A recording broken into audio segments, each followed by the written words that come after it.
Good morning, y'all, y buenos dias. So for today's video, I wanted to talk to y'all a little bit about creating a daily rhythm. So if you're interested, then keep on watching. Okay, so first thing is first, when creating a daily rhythm is to not compare your day to anyone else's day. Because one, not healthy to be comparing ourselves to other people, but also you might be setting yourself for unrealistic standards or standards that you might not even enjoy. So just because someone gets up at 5:30 and does yoga and does these certain things might not be something that you want to do or something that could even benefit you anyways. So when thinking about this, don't seek perfection, seek progress. And I think that that's one of the critical things that we can do, not only when creating a daily rhythm, but in life in general. So the first step is think of your dream day. Think about exactly what your dream day would be and jot down some notes. Jot down what that would kind of look like.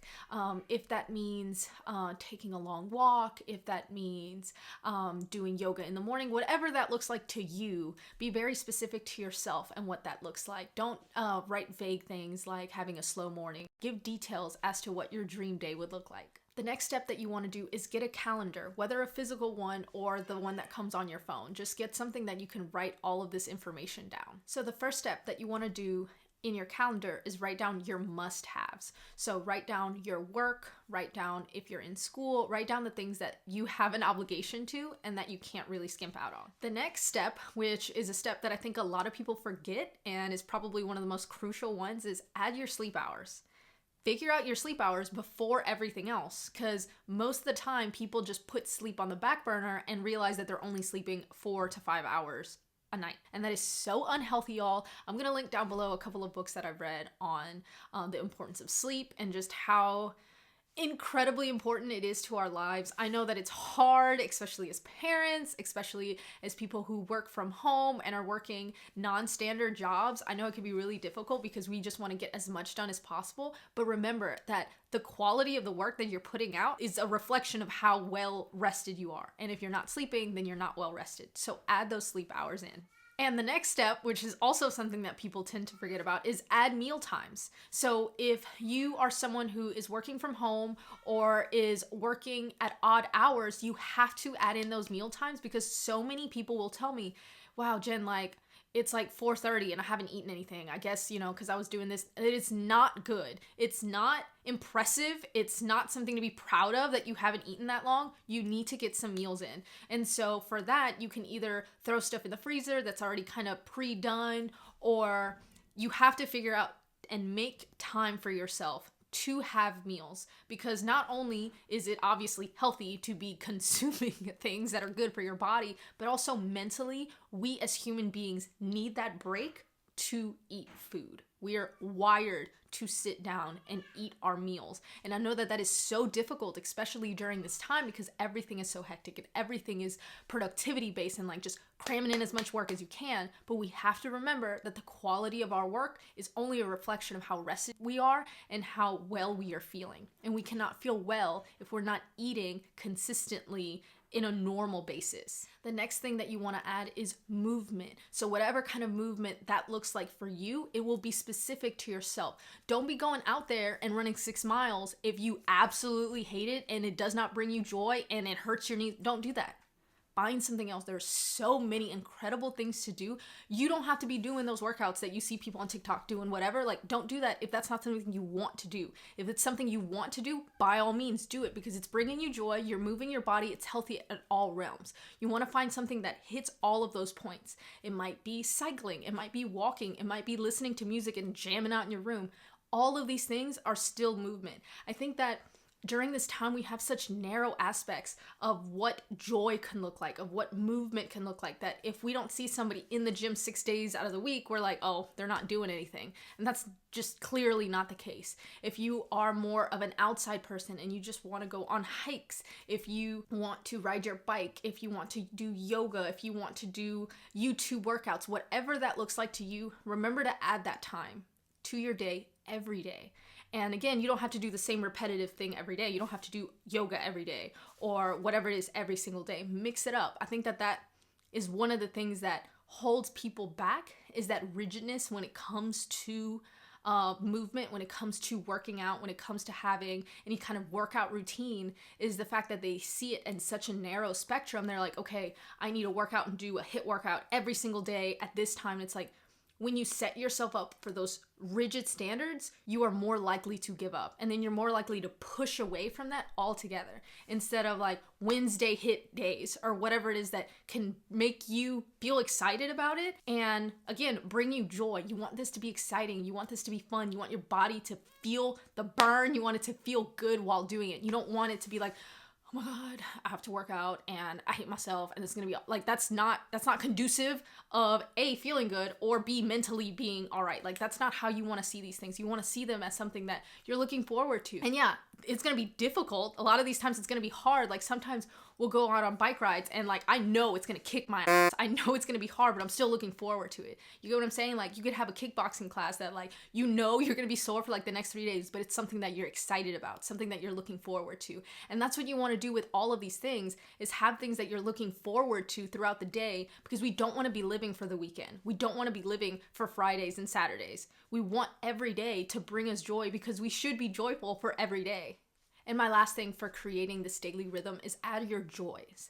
And again, your joys will look different. It will look different for the next person. It will look different for your partner. It will look different for your friend. So for me, my joys are reading. My joys are creating content. My joys are, you know, sitting down and playing board games with my family. Those are the things that bring me joy. And so those are the things that I will add to my day every single day, no matter what. Because so much of the time, and I'm that type of person too, and it's so hard to get out of that mindset of I'm only valuable for what I'm putting out. I'm only as valuable as the product that I created that day. I'm only as valuable as how many ticks off of my checklist I was able to mark off.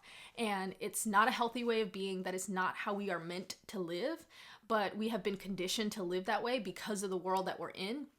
And so we have to find these joys and almost force ourselves to do them. Even though it's something we want to do, we almost have to force ourselves to do it, because of the fact that we've been conditioned that these are a waste of time. And so I recently started getting into watercoloring, and it's something that I've always wanted to do. I've always loved it. I've always wanted to create visual art in that way, but I always thought it was a waste of time. I always thought well, A, I'm not good at it, and B, I could be doing something productive. I could be, cleaning the kitchen, or I could be prepping this or whatever. And that's not a healthy way of seeing artistic expression. It's not a healthy way of seeing things that bring me joy. And so I've kind of forced myself hey, you can't be looking at things that way. That's not a healthy way of seeing these beautiful specks of life as time consuming and a waste of time, especially when it's something that I like to do. And so a couple of nights a week, I just sit down and doodle on my watercolor pad, and it's so much fun. And it's still kind of hard for me to kind of rationalize it and seeing it not as a waste of time, because I really could be, in theory, deep cleaning the kitchen or folding laundry while the kids are asleep, all of these things. But it makes me so happy to just be able to doodle and create these little things that are hot garbage, but I have a lot of fun doing, and not putting the things that we do for joy and for fun to have any sort of outcome. I think that that's a huge problem too, is, okay, I just doodled for an hour and all of them came out like trash, but that's okay. I'm not in it to be a paid artist. I'm in it because I'm really liking doing it. And I think that that's a problem that so many of us have with all realms of everything, whether it's running or doing yoga. And it's oh, well, I'm hard garbage at doing yoga, so why would I do it? And it's no, because you like it. That's enough of a reason. We don't have to be experts. We don't have to become teachers. We don't have to sell our art or whatever in order to do it and enjoy it. And so adding those bits of joy throughout your day, or throughout the day period, just in general, even if it's just one thing that you get to do that day that you really love doing, it will change the outlook of your entire day and then the days to come. And once you've created that daily rhythm and you're going through it, and there's things that are just okay, this is not working for me, you test it and edit it as you go. This is not this is what my days are gonna look like for the rest of my life. Like, that's just not realistic. Things come up.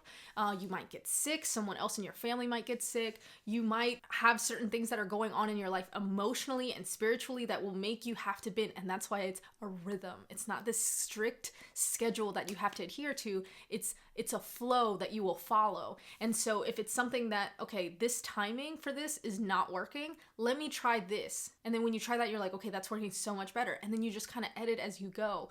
So when you're doing this, you have to realize that life is so unpredictable sometimes, and life will hit you with that you ain't ready for, and you have to be able to adapt and adjust as you go. And that is kind of the beauty of having just a daily rhythm instead of a strict schedule, is that when something does happen, you're a lot more receptive of it, and you're a lot calmer when something happens, because you're like, okay, this is fine. Like, I'm just gonna add this, take this out, and like, we're just gonna keep going. You gotta flow. This is a rhythm, okay? And so, yeah, I hope that this brought some sort of insight in what it's like to have a daily rhythm. Again, with children, y'all know shit be popping off. Y'all know it's chaos half the time. And so by creating this daily rhythm, you're able to see the light at the end of the tunnel. You're able to see what your day's gonna look like. That in itself is so glorious, especially as someone who works from home. I have to have this momentum that's going through, right? So that way I can see clearly what the next step is. And that's good not only for us, but also our kids. And this, again, pertains to anyone, not just parents, but it can help you so much to feel grounded throughout your day, to understand what your day's looking like so you don't feel like you're lost all the time. It's just a great way to see your day and see that there is a lot of stuff that's popping off, a lot of stuff that's coming up, but that you got it. That you got it because you know what's coming up. You know what's out there. You can see what time you're going to sleep. It's not a question. It's like, between this time and this time is the time that my ass needs to be sleeping. And so like that, all of these things kind of work together in order to make your day just go that much smoother. And who doesn't want that? All right, y'all. I hope that y'all enjoyed this video. As always, if you have any comments or questions, head over to my Instagram. Tlatzkomati for watching, and I'll talk to y'all later.